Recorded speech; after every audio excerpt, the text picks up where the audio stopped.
लाभले आम्हास भाग्य बोलतो मराठी. लाभले आम्हास भाग्य बोलतो मराठी. जाहलो खरेच धन्य ऐकतो मराठी.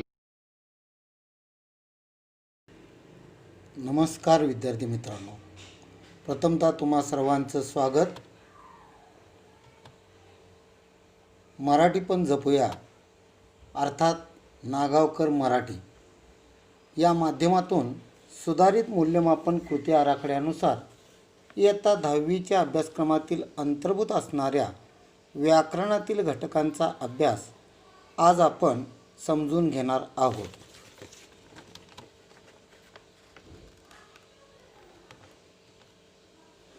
आज आपण समजून घेऊया इयत्ता 10वीसाठी अभ्यासाला असणारा समास हा घटक. चला तर मग प्रथमतः या समासाविषयीची प्रस्तावना पाहूया.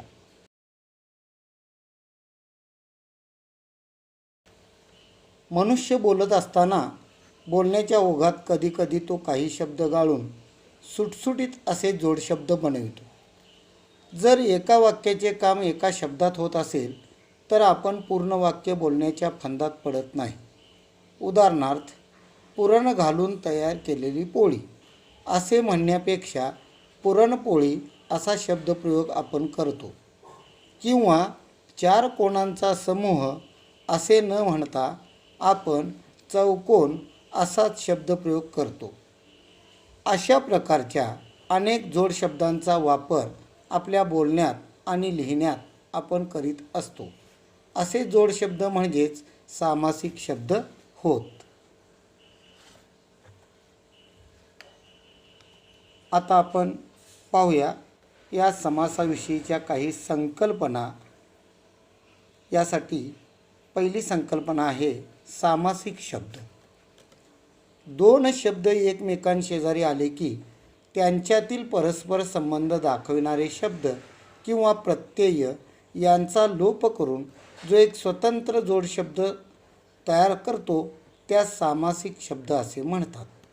थोडक्यात सामासिक शब्द म्हणजे शब्दांच्या एकत्रीकरणामुळे तयार होणारा जोडशब्द होय. मग समास कशाला म्हणायचं? तर सामासिक शब्द किंवा जोडशब्द तयार करण्याच्या पद्धतीलाच समास असे म्हणतात. पुढची संकल्पना आहे विग्रह. सामासिक शब्द कोणत्या शब्दांपासून तयार झाला आहे हे स्पष्ट करण्यासाठी त्याची फोड करून दाखविण्याच्या पद्धतीला विग्रह असे म्हणतात. थोडक्यात विग्रह म्हणजे कमीत कमी शब्दात सामासिक शब्दांचे केलेले स्पष्टीकरण होय. आता आपण पाहणार आहोत या समासाचे प्रकार. समासात किमान 2 शब्द किंवा पदे एकत्र येतात. या शब्दांपैकी कोणत्या पदाला अधिक महत्त्व आहे त्यावरून समासाचे मुख्य 4 प्रकार मानले जातात. हे 4 प्रकार आता आपण थोडक्यात पाहूया. समासाचे प्रकार. पहिला प्रकार अव्ययभाव समास. सामासिक शब्दातील पहिले पद प्रमुख असेल तर तो अव्ययभाव समास असतो. उदाहरणार्थ, पदोपदी, दारोदार, यथाशक्ती. समासाचा दुसरा मुख्य प्रकार आहे तत्पुरुष समास. सामासिक शब्दाचा विग्रह केल्यानंतर त्यामधील दुसरे पद जर प्रमुख असेल तर तो समासाचा प्रकार तत्पुरुष समास असतो. उदाहरणार्थ, शेतकरी, ग्रंथकार, ग्रामदेवता इत्यादी. त्यानंतरचा तिसरा महत्त्वाचा समासाचा मुख्य प्रकार आहे द्वंद्व समास. सामासिक शब्दाचा विग्रह केल्यानंतर दोन्ही पदं सारख्याच महत्त्वाची असतात. म्हणजेच दोन्ही पदांना सारखंच महत्त्व असतं. अशा वेळेला तो द्वंद्व समास असतो. उदाहरणार्थ, भाऊ बहीण, पापपुण्य, ने आण इत्यादी. त्यानंतरचा समासाचा चौथा मुख्य प्रकार आहे बहुव्रीही समास. सामासिक शब्दाचा विग्रह केल्यानंतर दोन्ही पदं महत्त्वाची नसून तिसऱ्याच पदाचा अर्थबोध होतो. म्हणजेच दोन्ही पदापेक्षा अन्य पद प्रमुख असतं तेव्हा तो समास बहुव्रीही समास असतो.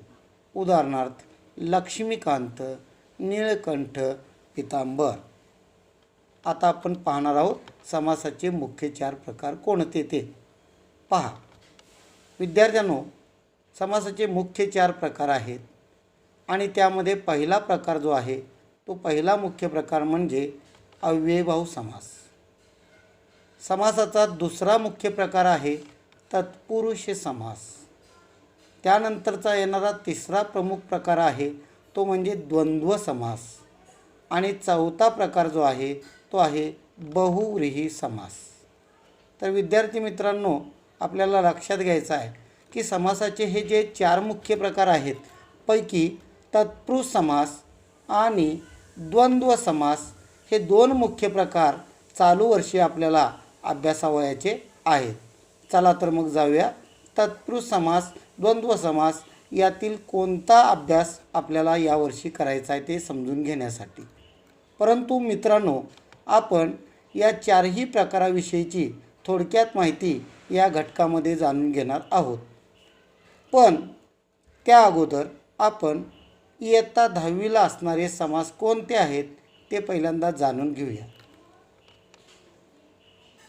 इयत्ता 10वीला प्रामुख्यानं समासाच्या मुख्य 4 प्रकारांपैकी दुसरा जो मुख्य प्रकार आहे तत्पुरुष समास, या तत्पुरुष समासातील कर्मधारय तत्पुरुष समास व द्विगु तत्पुरुष समास हे 2 उपप्रकार आपल्याला अभ्यासायचे आहेत. त्याचप्रमाणे दुसरा जो प्रमुख प्रकार आहे द्वंद्व समास, यापैकी इतरेतर द्वंद्व समास, वैकल्पिक द्वंद्व समास आणि समाहार द्वंद्व समास याही उपप्रकारांचा अभ्यास आपल्याला चालू वर्षी करावयाचा आहे. परंतु आपण समासाच्या 4ही प्रकाराबद्दलची माहिती थोडक्यामध्ये जाणून घेणार आहोत. समासाचा पहिला मुख्य प्रकार आहे अव्ययभाव समास. ज्या समासातील पहिले पद बहुधा अव्यय असून ते प्रमुख असते, सामासिक शब्दाचा वापर क्रियाविशेषणासारखा केलेला असतो, अशा समासाला अव्ययभाव समास असे म्हणतात. याची काही उदाहरणं: घरोघरी याचा विग्रह प्रत्येक घरात. दुसरा शब्द आहे सामासिक शब्द मनोमनी, याचा विग्रह प्रत्येक मनात. तिसरा सामासिक शब्द आहे यथाक्रम, याचा विग्रह आपल्याला क्रमाप्रमाणे असा करावा लागेल. चौथा शब्द आहे प्रतिक्षण, याचा विग्रह प्रत्येक क्षणाला. आणि 5वा शब्द आहे आजन्म, याचा विग्रह जन्मापासून. या समासाचं एक वैशिष्ट्य मित्रांनो लक्षात घ्यायचं आहे आणि ते वैशिष्ट्य म्हणजे या सामासिक शब्दांचा विग्रह करत असताना बहुतांश वेळा शब्दांची दुरुक्ती साधलेली असते किंवा काही वेळा सामासिक शब्दाचा विग्रह करत असताना यातील पहिले पद जे असतं ते उपसर्ग असतं, हे आपण या ठिकाणी लक्षात घ्यायचं आहे. परंतु मित्रांनो, अव्ययभाव समास हा जो मुख्य प्रकार आहे तो आपल्याला अभ्यासासाठी नाही, त्यामुळे याकडे आपल्याला अधिक लक्ष देण्याची आवश्यकता नाही. चला मग पुढे जाऊया. समासाचा दुसरा जो मुख्य प्रकार आहे तो आहे तत्पुरुष समास. ज्या समासातील दुसरे पद महत्त्वाचे असून विग्रह करताना अर्थाच्या दृष्टीने गाळलेला शब्द किंवा विभक्ती प्रत्यय घालावा लागतो, अशा समासास तत्पुरुष समास असे म्हणतात. मित्रांनो, या तत्पुरुष समासाचे जवळपास 7 उपप्रकार आहेत, परंतु त्यापैकी केवळ 2 उपप्रकारांचा अभ्यास आपल्याला यावर्षी करावयाचा आहे. यातील पहिला उपप्रकार आहे कर्मधारय तत्पुरुष समास आणि दुसरा उपप्रकार आहे द्विगु तत्पुरुष समास. तर जाणून घेऊया या तत्पुरुष समासातील या 2 उपप्रकारांविषयीची माहिती. तत्पुरुष समासातील पहिला उपप्रकार आहे कर्मधारय तत्पुरुष समास. ज्या समासाच्या सामासिक शब्दातील दोन्ही पदे एकाच विभक्तीत म्हणजे प्रथमा विभक्तीत असतात त्यास कर्मधारय समास असे म्हणतात. याची काही उदाहरणे: महादेव महान असा देव, घननीळ घनासारखा निळा, विद्याधन विद्या हेच धन, नरसिंह सिंहासारखा नर, अभंगवाणी अभंग हीच वाणी. मित्रांनो, या समासाच्या प्रकाराची काही वैशिष्ट्ये आहेत. प्रामुख्यानं यामधील सामासिक शब्द पाहिले तर यातील पहिलं पद विशेषण असतं तर दुसरं पद विशेष किंवा नाम असतं. काही वेळा पहिले पद हे विशेष किंवा नाम असतं आणि दुसरे पद विशेषण असतं. त्याचप्रमाणे काही वेळा सामासिक शब्दातील पहिले पद उपमान असते तर दुसरे पद उपमेय असते. याचप्रमाणे काही वेळा सामासिक शब्दातील पहिले पद उपमेय असते तर दुसरे पद उपमान असते. काही वेळा दोन्ही पदे विशेषण असतात तर काही वेळा सामासिक शब्दातील दोन्ही पदे ही एकरूप असतात. असा हा कर्मधारय तत्पुरुष समास जो आपल्याला 10वीसाठी अभ्यासावयाचा आहे. यानंतर आपण पाहणार आहोत तत्पुरुष समासातील दुसरा उपप्रकार द्विगु समास. मित्रांनो, हा अत्यंत सोपा असणारा समासाचा प्रकार आहे. ज्या समासातील दुसरे पद प्रधान असून पहिले पद समुच्चयबोधक संख्याविशेषण असते त्यास द्विगु समास म्हणतात. या समासालाच संख्यापूर्वपद कर्मधारय समास असेही म्हणतात. याची काही उदाहरणं आपण पाहूया. पहिला सामासिक शब्द आहे पंचवटी. याचा विग्रह 5 वटांचा समूह. दुसरा सामासिक शब्द आहे नवरात्र. याचा विग्रह 9 रात्रींचा समूह. तिसरा सामासिक शब्द आहे चौकोन. याचा विग्रह 4 कोणांचा समूह. चौथा शब्द आहे षण्मास. या सामासिक शब्दाचा विग्रह होतो 6 मासांचा समूह. आणि पाचवा सामासिक शब्द आहे साप्ताहिकी. या सामासिक शब्दाचा विग्रह करता येतो 7 दिवसांचा समूह. मित्रांनो, या समासाचं वैशिष्ट्य आपल्याला लक्षात घ्यायचं आहे आणि ते वैशिष्ट्य आहे या सामासिक शब्दातील पहिले पद हे संख्यादर्शक असते आणि दुसरं महत्त्वाचं वैशिष्ट्य म्हणजे या सामासिक शब्दावरून एकाच समुच्चयाचा बोध होतो. तर अत्यंत साधा आणि सोपा असणारा हा समासाचा प्रकार आपल्याला अभ्यासावयाचा आहे. याकडे आपण अत्यंत लक्षपूर्वक पाहिलं पाहिजे. त्यानंतर आपण जाणार आहोत समासाच्या पुढच्या मुख्य प्रकाराकडे आणि तो प्रकार आहे द्वंद्व समास. द्वंद्व समास कशाला म्हणायचं बरं, समजून घेऊया आपण. ज्या समासातील दोन्ही पदे अर्थदृष्ट्या महत्त्वाचे असतात त्या समासास द्वंद्व समास असे म्हणतात. या द्वंद्व समासाचे मुख्यतः काही उपप्रकार पडतात. याचा पहिला उपप्रकार आहे इतरेतर द्वंद्व समास. याचा दुसरा उपप्रकार आहे वैकल्पिक द्वंद्व समास आणि तिसरा उपप्रकार आहे समाहार द्वंद्व समास. अशा प्रकारे द्वंद्व समासाचे मुख्यतः 3 उपप्रकार पडतात आणि हे 3ही उपप्रकार आपल्याला अभ्यासासाठी आहेत हे आपण इथं प्रामुख्यानं लक्षात घ्यावायचं आहे. तर चला मित्रांनो, आपण द्वंद्व समासाच्या या 3ही उपप्रकारांचा एक एक करून अभ्यास करूया. यातला पहिला उपप्रकार आपण समजून घेऊया. पहिला उपप्रकार आहे इतरेतर द्वंद्व समास. ज्या सामासिक शब्दाचा विग्रह करताना आणि व या समुच्चयबोधक उभयान्वयी अव्ययांचा उपयोग करतात त्यास इतरेतर द्वंद्व समास म्हणतात. या समासाची काही उदाहरणं पाहूया. पाहूया. आई वडील, आई आणि वडील. दुसरा सामासिक शब्द राम लक्ष्मण, राम आणि लक्ष्मण. तिसरा सामासिक शब्द आहे भीमार्जुन, भीम व अर्जुन. चौथा सामासिक शब्द आहे प्रश्नोत्तर, प्रश्न आणि उत्तर.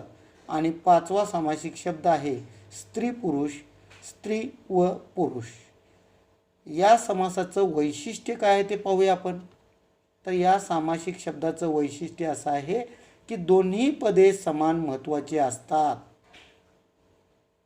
आपल्या पुढे असणाऱ्या उदाहरणांकडे आपण जर पाहिलं तर या सामासिक शब्दाचा विग्रह केल्यानंतर त्यातील दोन्ही पदही समान महत्त्वाची असतात आणि म्हणून हा प्रकार जो आहे तो इतरेतर द्वंद्व समास या नावानं ओळखला जातो.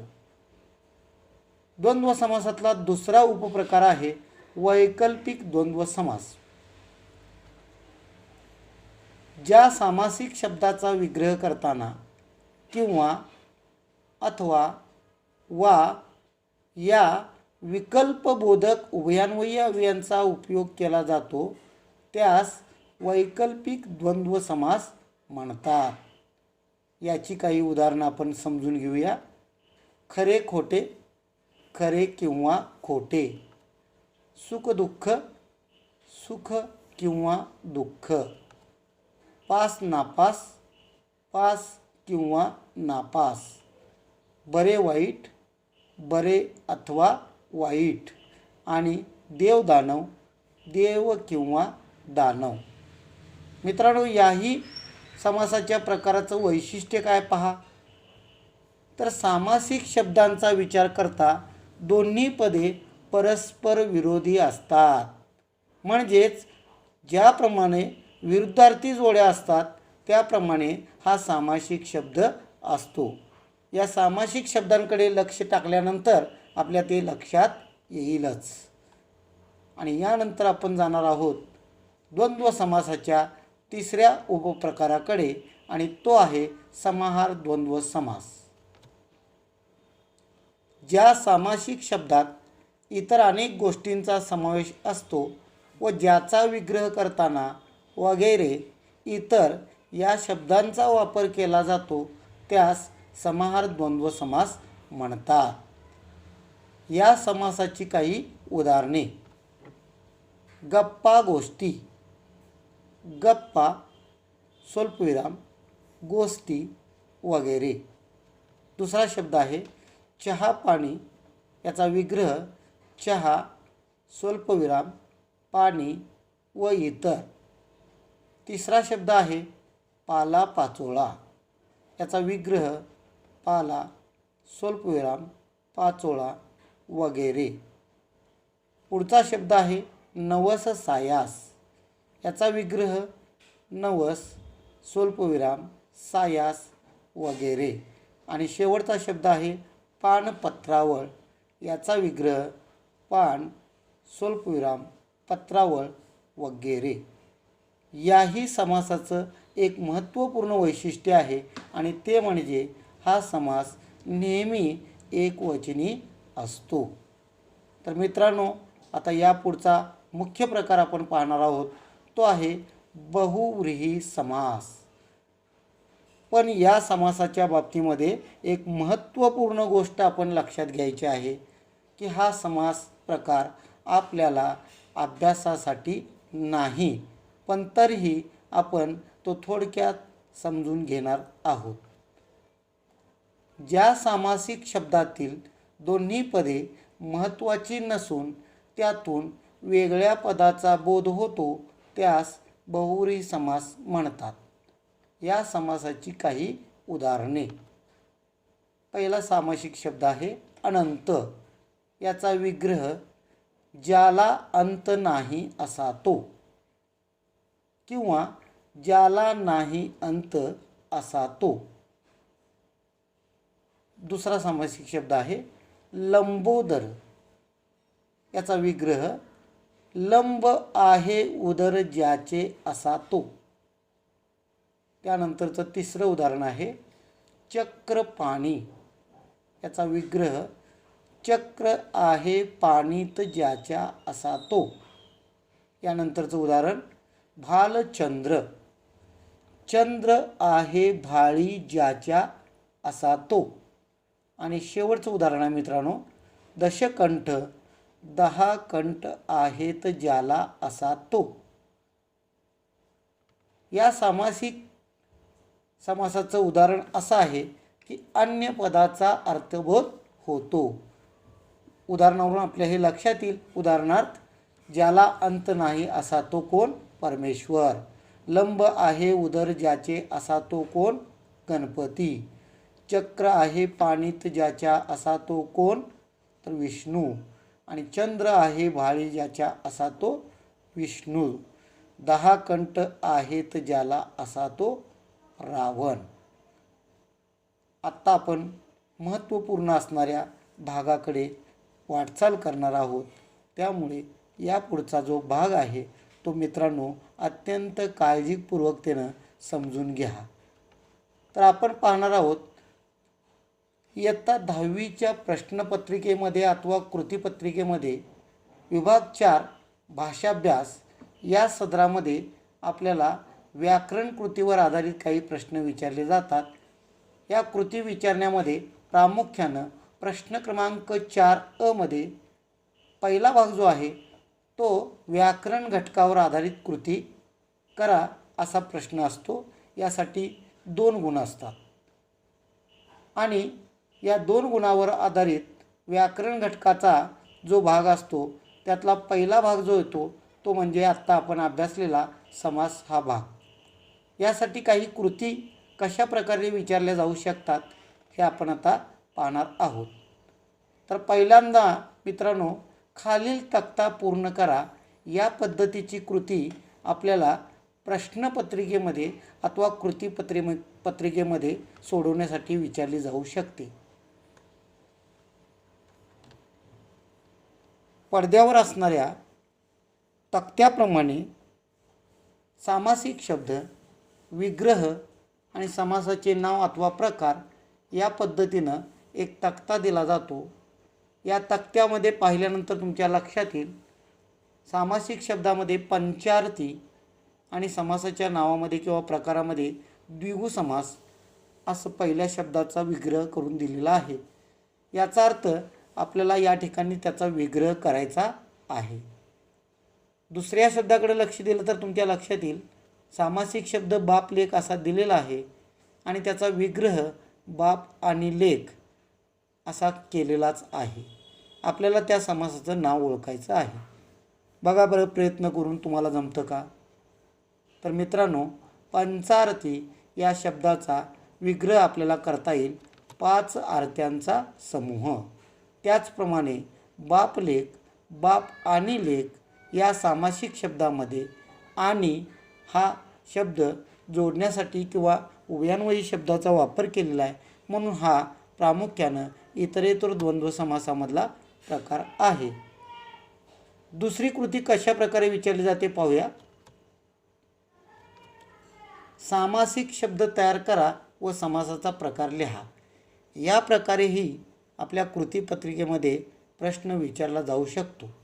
यासाठी आपल्याला अशा प्रकारचे काही विस्कळीत पद्धतीचे शब्द दिले जाऊ शकतात आणि या विस्कळीत असणाऱ्या शब्दांपासून आपल्याला काही सामासिक शब्द बनवावे लागतात आणि त्या सामासिक शब्दांना त्याचा प्रकारसुद्धा लिहावा लागतो.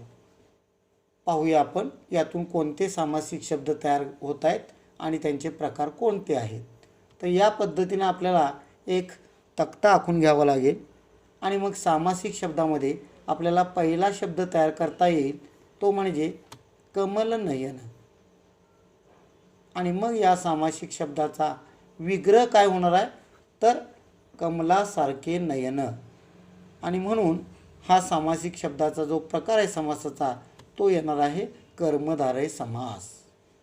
त्यानंतर दुसरा जो सामासिक शब्द आपल्याला तयार होणार आहे तो आहे दशदिशा. आणि हा दशदिशा हा सामासिक शब्द आहे. या सामासिक शब्दाचा समासाचा प्रकार येतो द्विगु समास. तर अशा पद्धतीनं आपल्याला कृतीपत्रिकेमध्ये कृती सोडवण्यासाठी विचारली जाऊ शकते. यानंतर आणखीन कोणत्या प्रकारे कृती विचारली जाऊ शकते पाहूया आपण. पुढील सामासिक शब्दांचा विग्रह करून समासाचे नाव लिहा. याही प्रकारे आपल्याला कृती विचारली जाऊ शकते. तर यासाठी पूर्वीप्रमाणेच सामासिक शब्द, विग्रह आणि समासाचे नाव असा एखादा तक्ता आपल्याला कृतीपत्रिकेमध्ये दिला जाईल आणि त्यावरून दिलेल्या सामासिक शब्दाचा विग्रह करून त्या समासाचं नाव हे आपल्याला इथं लिहावं लागणार आहे. तर पहिला सामासिक शब्द दिलेला आहे पूर्व पश्चिम आणि त्याचा विग्रह आपल्याला करता येईल पूर्व आणि पश्चिम. समासाचे नाव काय येणार आहे? अर्थातच आणि या उभयान्वयी अव्ययानं हा सामासिक शब्द जोडलेला आहे, त्यामुळं इतरेतर द्वंद्व समास असं आपल्याला त्याचं नाव लिहावं लागेल. त्यानंतरचा दुसरा सामासिक शब्द आहे सप्तपदी. आपण याचा विग्रह करणार आहोत 7 पावलांचा समूह. आपण समजून घेतलेलं आहे की सामासिक शब्दाचा विग्रह करताना जेव्हा पहिलं पद संख्यापूर्व पद असतं किंवा संख्येचा बोध होतो तेव्हा तो समासाचा प्रकार असतो द्विगु समास आणि म्हणून आपण समासाचं नाव लिहिणार आहोत द्विगु समास. याशिवाय अन्य कोणत्या प्रकारची कृती आपल्याला परीक्षेला विचारली जाऊ शकते तर त्यासाठी आपण पाहूया पुढचा भाग. विग्रहावरून सामासिक शब्द लिहा. याही प्रकारची कृती परीक्षेसाठी विचारली जाऊ शकते. मित्रांनो, इथं विग्रह दिलेला असतो आणि त्या विग्रहावरून आपल्याला त्याचा एक जोड शब्द म्हणजेच सामासिक शब्द बनवायचा असतो. तर या ठिकाणी विग्रह दिलेला आहे पहिला 10 किंवा 12. वैकल्पिक द्वंद्व समासातला हा शब्द आहे. हे आपल्याला पटकन लक्षात यायला हवं, कारण इथं किंवा या वैकल्पिक उभयान्वयी अव्ययानं हा शब्द जोडलेला आहे आणि म्हणून याचा शब्द होणार आहे 10-12. त्यानंतरचा दुसरा विग्रह दिलेला आहे शुभ्र असा पांढरा. अर्थात याचा जो सामासिक शब्द बनणार आहे पांढरा शुभ्र. या ठिकाणी तुमच्या लक्षात आलं असेल दोन्ही पद विशेषण आहेत आणि त्यामुळं हा विग्रह करत असताना शुभ्र असा पांढरा याचा विग्रह केल्यानंतर सामासिक शब्द बनतो पांढरा शुभ्र. यानंतर पुढची कृती कशी असेल थोडंसं जाणून घेऊया. तर सामासिक शब्द आणि त्याचे प्रकार यांच्या जोड्या लावा. याही प्रकारची कृती आपल्याला प्रश्नपत्रिकेमध्ये विचारली जाऊ शकते.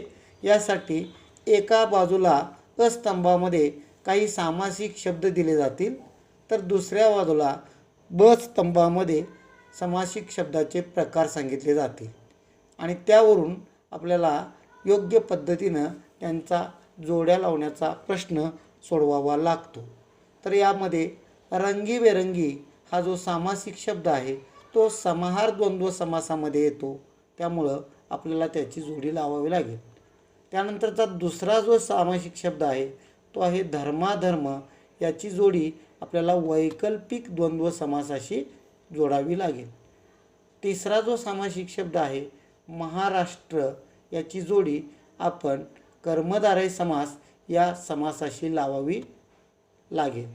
आणि नवग्रह अर्थात पहिलं पद संख्यापूर्व पद आहे म्हणून हा द्विगु समासातला सामासिक शब्द आहे, म्हणून याची जोडी आपण द्विगु समासाशी लावणार आहोत.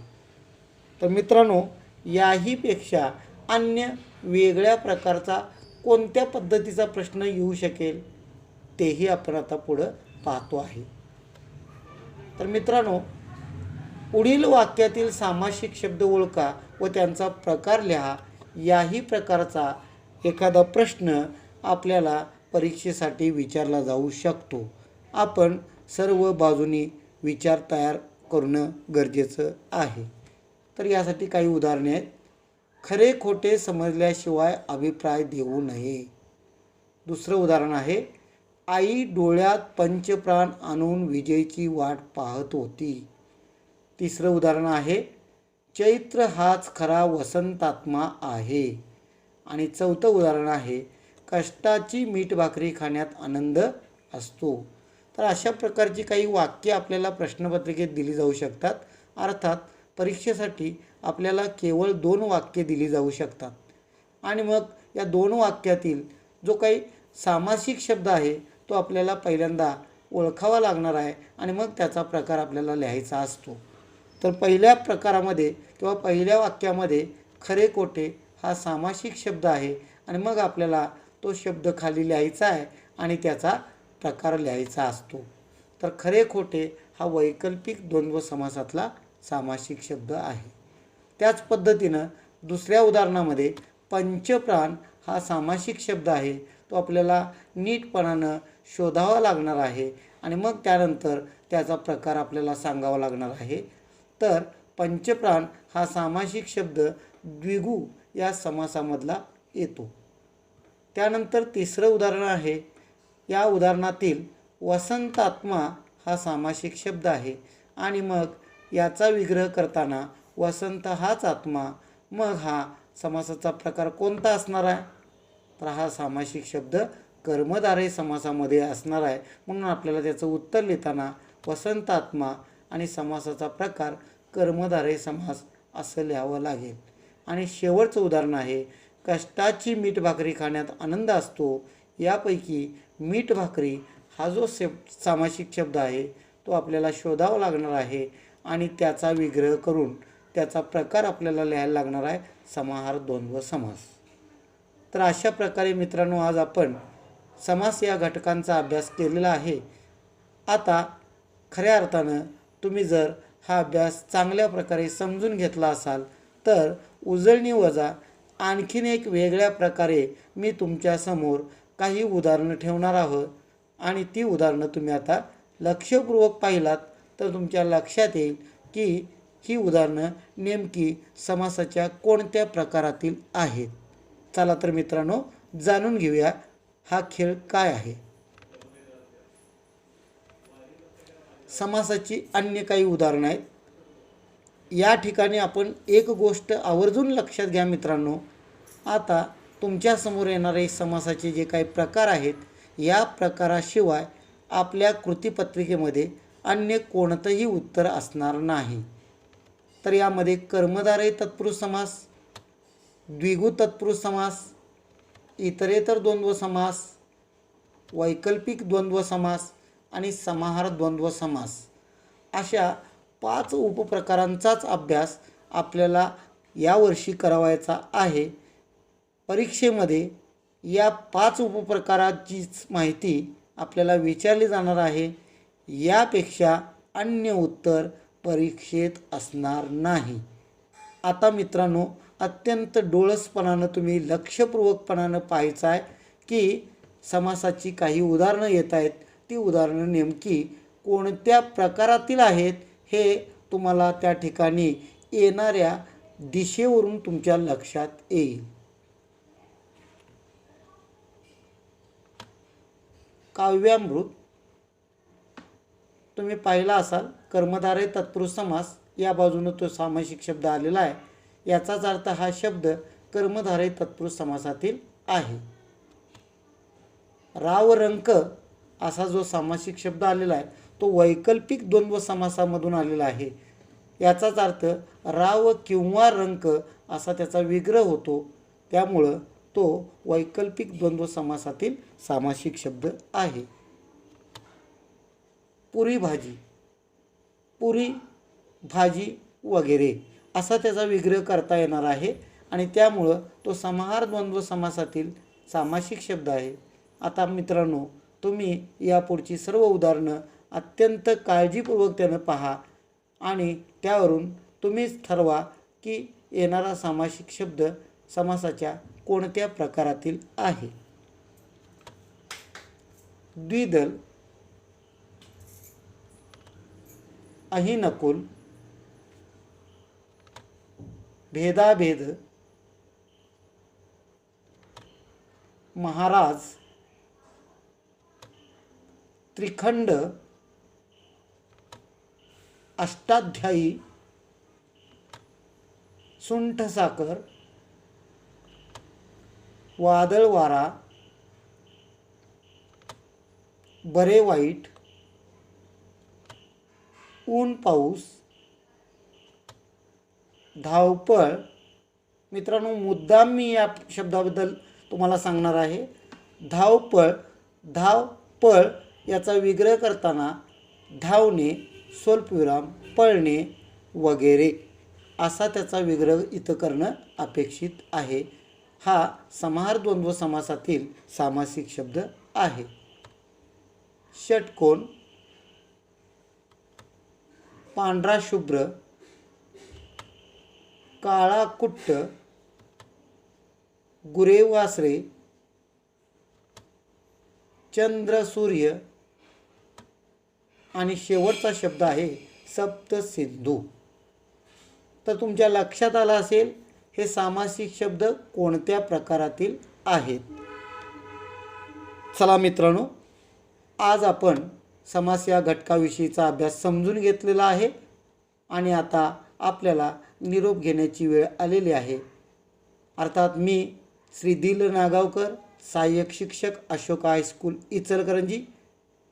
हा व्हिडिओ तुम्ही पाहिलात, अगदी लक्षपूर्वक समजून घेतलात. अपेक्षा आहे की बहुतांश भाग तुमच्या लक्षात आला असेल. याबद्दल मी सर्वांचं धन्यवाद मानतो आणि थांबतो.